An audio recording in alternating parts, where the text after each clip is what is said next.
qripin ağırlaşması bu kimi hallar yaşamısınızmı? Adi tutaq ki, laf soğuk dəymək mi? Yox, heç narahatlığımız olmuyor. Elə bir şeylər olmuyor. Qripiniz.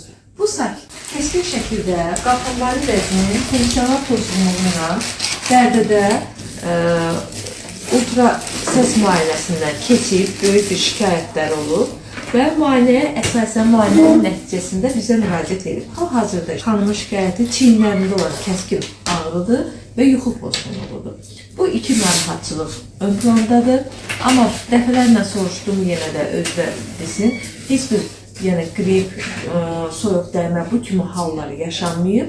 Bu şikayətlər xanımı narahat edir. Düzdür, burada böyük bir düyün var qalxanvari vəzidə.